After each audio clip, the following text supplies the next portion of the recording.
¿Cómo estás? Bien, estamos bien. Bueno, estuviste en aislamiento vos, ¿no? No, yo no estuve en aislamiento. Ah, porque no había dicho... Bueno, está bien. No, pensamos que que habías estado aislado porque había una sospecha de que tuvieras COVID, que finalmente nos dio que te había dado negativo, no habían dicho. Bueno, está bien. Sí, eso es verdad, pero eso fueron 2 días hasta que llegó Está el bien. resultado, no es que estuve 15 días en Está aislamiento. bien, está bien, está bien. No, a ver, nos habían comentado eso, no sabíamos cuántos días estuviste, digamos, pero sí nos habían dicho que te habían hecho el hisopado, pero está bien. Sí. Bueno, el personal de salud en la primera línea de trinchera y justamente, son susceptibles de que les pase este tipo de cuestiones. Y sí, claro, por supuesto. Contanos cómo está la situación del hospital. No, la situación del hospital no es muy diferente a lo que veníamos hablando. Estamos preparándonos permanentemente. Esto es una cosa de todos los días. No es que va a llegar un día en que estemos 100% preparados y listos. Siempre hay cosas para mejorar, para corregir, en el mismo proceso en el que vamos constituyendo nuevos espacios, como fue la constitución del nuevo área COVID para aislamiento de pacientes, que es un sector nuevo del hospital, las camas de terapia intensiva que se van agregando y se van disponiendo nuevas infraestructuras, el área de pediatría lo mismo, y además la transición de lo que va a ser a la nueva guardia, que tiene un tiempo estimulado sería 1 mes y 1 mes y medio. ¿Qué cantidad de camas críticas tiene hoy el hospital? Nosotros tenemos 10 camas críticas en general, a lo que le estamos sumando 10 camas más. Perfecto. Y esto se suma después a lo que va a pasar con el hospital modular que tiene 24, ¿no? Sí, exacto. Bueno, ¿vos creés que, dada la curva que está teniendo, digamos, estamos en el momento más complejo, coincidís con eso? Ayer estuvimos hablando con el doctor Tesler, que nos decíamos que estamos en la base de la montaña. Sí, hay claramente un aumento de casos en los últimos 10, 14 días. Sí, y con la llegada del frío, esto se va a acentuar. Sí, a ver, no necesariamente por la llegada del frío particularmente, sino tiene que ver también con el estado de cierta flexibilización del aislamiento social obligatorio de los últimos 15, 21 días. Sí, que a ver, la flexibilización no fue porque lo indicó el gobierno, sino porque la gente es como que se relajó. Sí, a ver, un poco eso y un poco que sí hubo cierta flexibilización o apertura de distintos sectores sociales, lo cual es lo que debe ser, pero lógicamente cuando hay un poco más de circulación de personas, la posibilidad de tener distanciamiento es menor y entonces se da la posibilidad de los contagios. De hecho, cuando uno ve, digamos, los casos nuevos que hay, se siguen dando de todas maneras en forma de, entre comillas, brotes o conglomerados. No es que se da en toda la sociedad en general o en toda la comunidad, sino que uno puede determinar un grupo de pacientes en un determinado barrio, o en un edificio, o en un lugar de trabajo, y eso digamos, sigue siendo lo que estamos viendo, pero claramente hay un nivel de mayor circulación comunitaria del virus, lo que nos da la pauta de que en las próximas semanas, 2, 3 semanas, 4 semanas, vamos a ver aumentada la curva de casos en la Argentina, sobre todo en el área del AMBA. Claro. Y el efector público de la salud tiene que estar preparado porque justamente la mayoría de los casos pasa primero por el hospital público antes de ser derivado en el caso de que tengan obra social. A ver, eso depende del lugar y la jurisdicción. En realidad todos los sectores, tanto el público como el privado, y el de las obras sociales, en este momento estamos en la misma situación. Estamos en condiciones de recibir y de hisopar a los pacientes y de internarlos. ¿Cambió eso? Porque antes pasaban, cuando llamabas al 107 o al 148, te llevaban primero al hospital. No, en el caso del momento actual y de Moreno, particularmente porque estamos hablando de Moreno, hay muchos pacientes que consultan o son llevados directamente a la clínica del Corte, a la clínica Mariano Moreno. Ah, mirá vos. Bueno, Sí, un sí. buen dato. De la cantidad, bueno, recordemos que las estadísticas epidemiológicas que brinda la Municipalidad de Moreno, que hoy llegan a 143 casos confirmados, tienen que ver con la residencia real, digamos. A ver, puede ser un vecino que se haya atendido en Capital Federal porque se sintió mal allá y vive en Moreno y se incorpora en Moreno. ¿Cuántos casos aproximadamente de COVID positivo han pasado por el distrito de Moreno? Vos decís que realmente tengan domicilio en Moreno. Claro, sigamos, sí, que tengan domicilio en Es Moreno. que no, exactamente no lo sabemos, ¿viste? Porque, o por lo menos yo no lo tengo ese dato por ahí se lo podés preguntar más a la Secretaría de Salud, que son los que manejan los datos generales del municipio. Yo tengo los datos del hospital. Lo que sí te puedo decir es que más allá del brote de la fiesta, después se hizo una meseta, y nosotros no estamos recibiendo gran cantidad de casos positivos. Sí estamos hisopando mucho, lo que es el municipio de Moreno está trabajando a un nivel de, digamos, un hisopado que te permite detectar, digamos, el 10% de la totalidad como positivos, es decir, que por 1000 hisopados que hace puede detectar 100, es decir, el nivel de lo que se está hisopando, según lo que recomienda la Organización Mundial de la Salud, es absolutamente adecuado, y nosotros lo vemos todo el tiempo en el hospital porque todo el tiempo llegan los pacientes sintomáticos, lo cual es muy bueno porque significa que el ciudadano de Moreno, cuando tiene un síntoma, trata de ir a un centro de salud o bien al hospital o llama al SAME o va a las clínicas que le corresponden. Así que ese es un buen dato. Después diferenciar quiénes son de Moreno y quiénes no lo sé. Lo que también te puedo decir es que Moreno tiene una tasa de replicación alrededor de 16 días, que es mucho mayor a lo que se sucede en otros distritos como Zona Sur o Ciudad de Buenos Aires, que están alrededor de 8, lo cual también es una muy buena noticia. ¿Qué sería la tasa de replicación? Sería la cantidad de días en la cual tardás en duplicar los casos positivos, digamos, por día. Mientras mayor es, mejor es. Claro.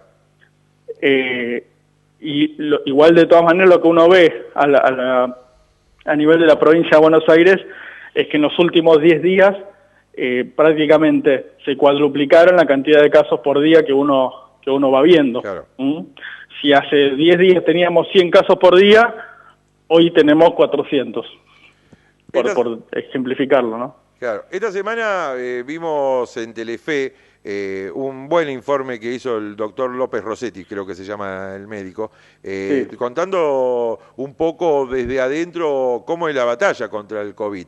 Digo, la angustia de los profesionales, por eso te decía la primera línea de batalla, Sí, claro. la angustia de los profesionales que no pueden ver a sus seres queridos, que se tienen que resguardar.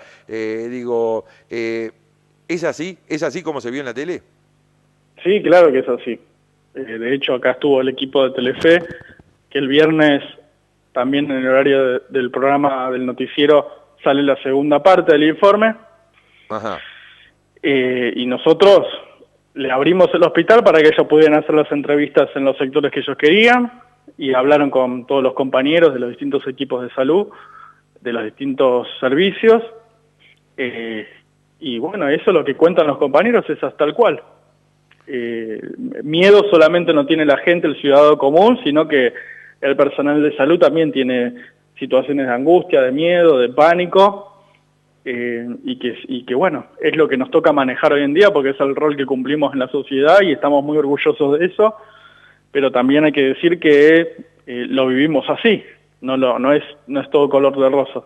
Bueno, y justamente esto me da el pie para preguntarte, ¿tienen apoyo psicológico? Sí, esa fue una de las cosas que tal vez al haber sido uno de los primeros distritos y hospitales de vivir el primer foco, digamos, infectológico con el COVID, nos dio también tiempo para prepararnos en ese sentido. Acá el equipo de salud mental del hospital diseñó un dispositivo, digamos, en el cual uno puede llamar telefónicamente cualquier compañero del equipo de salud para asesoramiento de salud mental, acompañamiento psicológico, en la variable, digamos, telefónica o presencial, eventualmente acá en el ámbito hospitalario. También estamos con apoyo del Ministerio de Salud y la Región Sanitaria, vamos a trabajar sobre el eje también de talleres y de encuentros en los servicios que lo necesiten para ir, digamos, teniendo trabajando eso que tiene que ver con el miedo, con la angustia, las inseguridades, que nos sirve mucho también como apoyo de la capacitación. La capacitación es muy importante, pero sola no es suficiente también. A veces es necesario tener un espacio para descomprimir y poder exponer todos los miedos que uno tiene, ¿no? Sí, no, por supuesto, digo, son humanos, no son máquinas. No, totalmente. Sí. ¿Cómo están de recursos? Bueno, recursos es una cosa muy amplia. Sí, no. Pero sí. En términos generales, bueno, a ver, los equipos protectores que al inicio de la pandemia con el tema de la fiesta y todo eso fue lo más crítico. Yo creo que en este momento estamos bien, pudiendo planificar lo que necesitamos, con un aporte importante de todas las semanas del Ministerio, viste, a partir del circuito que se armó con China para adquisición de equipos protectores. Eso llega todas las semanas, pero además no solo nos quedamos con eso, sino que está funcionando a full la red comunitaria que se constituyó de constitución de barbijo y equipos y camisolines con la doctora Gabriela Bontaga, que realizamos capacitaciones, tenemos una validación ahí de toda la producción que estamos haciendo de parte del INTI, así que se está trabajando en todo sentido y además comprando con fondos propios del hospital los recursos que necesitamos. Con respecto, hablábamos de las camas, ¿se incorpora dentro de este armado que va a incluir el nuevo hospital modular, el UPA? Bueno, Balani nos decía que posiblemente el UPA también sea, no sé si reconvertido, pues sería la palabra, para tener también algunas camas de terapia mínima. Digo, la maternidad Estela de Carlotto, ¿participa de esta estructura que están pensando cuando llegue el pico del COVID? No, la idea es que la maternidad, digamos, siga cumpliendo la función que tiene.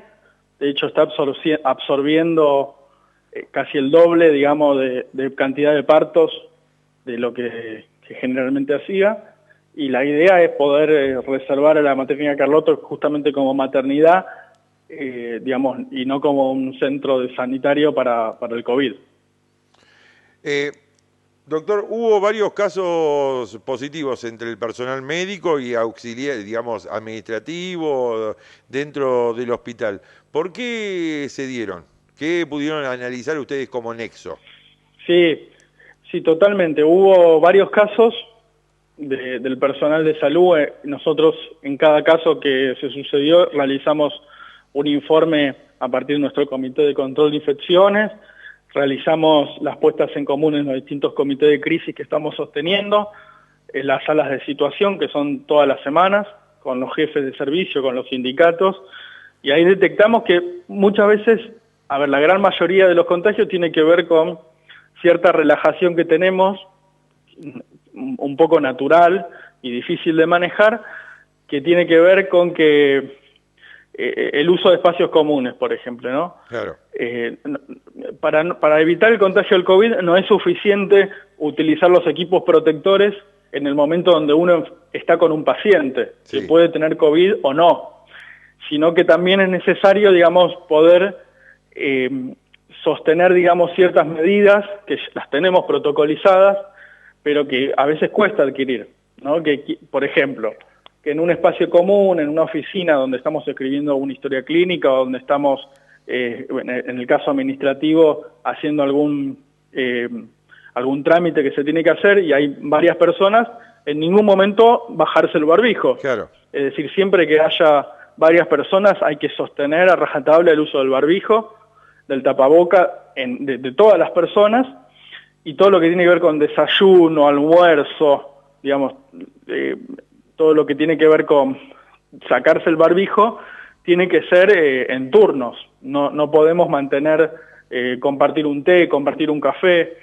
Lamentablemente estamos, digamos, absolutamente ligados a ese protocolo, y bueno, en los casos que tuvimos, por ejemplo, en las áreas administrativas, a veces tuvo que ver que eso, y incluso con nexos epidemiológicos del primer paciente, el primer compañero que se contagió por fuera del hospital. Es decir, que había un nexo concreto con un caso positivo por fuera del hospital. Claro. Es decir, que para el personal de salud no solo es necesario mantener las medidas al 100% mientras está en el hospital, sino también cuando está en su casa, porque la idea es que estando en su casa no las cumpla a rajatabla y no circule, digamos, estando en contacto con otras personas, ¿no? Hubo un caso de una mujer de 44 años, creo que dice el informe epidemiológico de la municipalidad, que estaba embarazada, que fue atendida en el hospital y que posteriormente falleció, y según tengo entendido, en una clínica privada, ¿es así? Sí, hubo un caso de que cuando pasó por el hospital, bueno, un evento de una situación muy grave, de una eclampsia, que es un cuadro de hipertensión arterial muy severa, en una paciente que era primigesta, es decir, la primera vez que iba a parir, con 44 años, o sea, con edad avanzada, sí, para lo que es un embarazo, sí. Un primer embarazo, y con un cuadro grave de una eclampsia, ¿no? Que requiere intubación, que requiere tratamiento, seguimiento por terapia intensiva, es decir, un cuadro grave en sí mismo, un cuadro grave que puede generar un fallecimiento de una persona sin COVID. Sí. Pasó por el hospital, sí, después fue derivado a una área de terapia intensiva, no recuerdo bien el destino final, pero después, días posteriores, se le detectó COVID y falleció.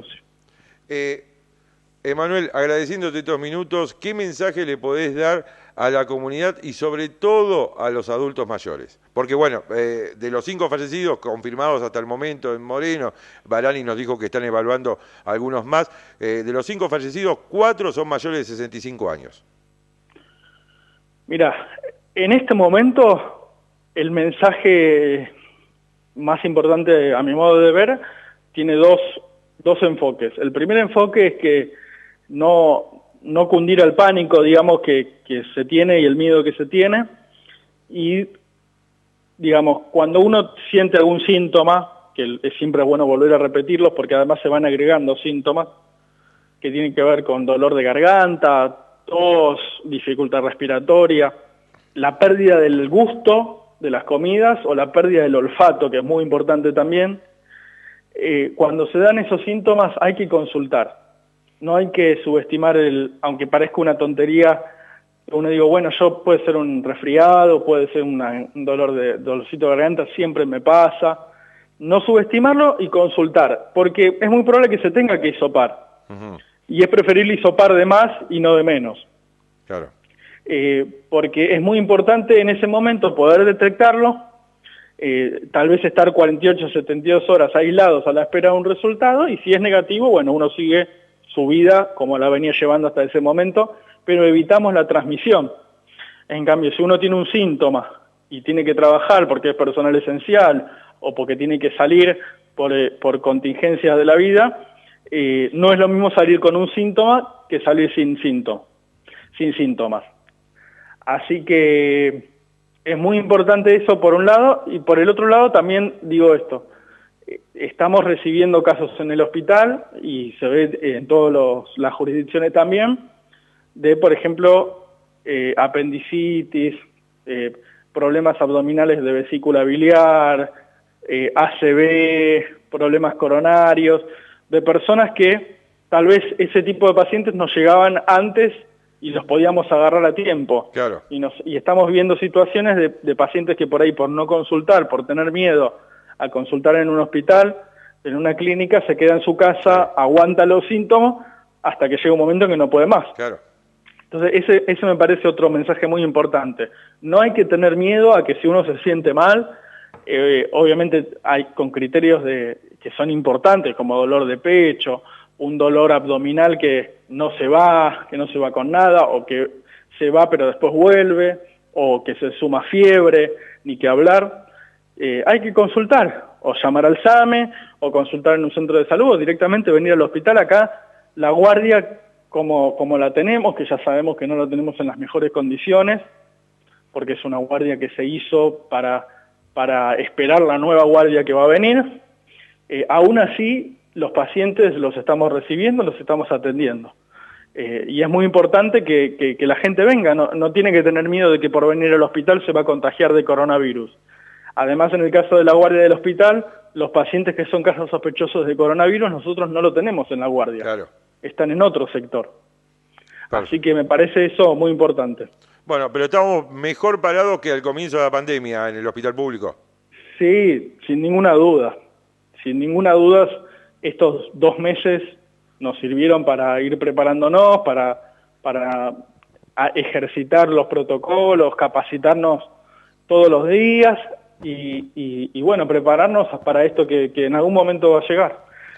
Siempre falta más, porque ya sabemos el déficit estructural que sufre el sistema público, sobre todo, en la Argentina y en general en la provincia de Buenos Aires también, y obviamente eso nos hizo empezar desde atrás. Sí. Pero yo creo que si no hubiéramos tenido este tiempo y el pico hubiera empezado 2 meses atrás o 1 mes atrás, hubiéramos estado en condiciones que no íbamos a poder sostener la atención. Manuel, te agradezco. Seguramente después de la pandemia el tema de la inversión en la educación, en la salud pública, también en la educación, pero digo, en la salud pública no se va a discutir más. Creo que van a estar todos encolumnados a mayor presencia del Estado. Ojalá que sí. Ojalá que sean temas que sea una oportunidad esta para definitivamente ganar esa discusión y que el tema de la salud pública esté en la agenda de los políticos, esté en la agenda de la sociedad y que todos juntos vayamos hacia entender que necesitamos un sistema público fuerte, con trabajadores que tengan derechos, que cobren salarios dignos, que no tengan que trabajar en 3 lugares para poder llegar a fin de mes y sostener a su familia. Y cuando tengamos todo eso, bueno, vamos a poder no solo resistir una pandemia, sino también aportar a la salud de la gente, que es el objetivo más importante. Bueno, tuve casi un fallido cuando dije educación, pero es fundamental también el tema de educación para que el Estado direccione la necesidad de más médicos, que se capaciten, más jóvenes que buscan una salida laboral con convicción y vocación, justamente, sí. Y que sepan que cuando salen de la Facultad de Medicina van a tener laburo. Digo, no fue un fallido, pero sin ningún tipo de duda. No, está clarísimo que la educación va de la mano de la salud. Ya sea la educación general de la gente, del pueblo, y la educación más específica del área de salud. No pueden estar escindidas porque si no fallamos. Manuel, te mando un fuerte abrazo, igualmente. Buen fin de semana y abrazamos al hospital público. Un abrazo grande y gracias por llamar.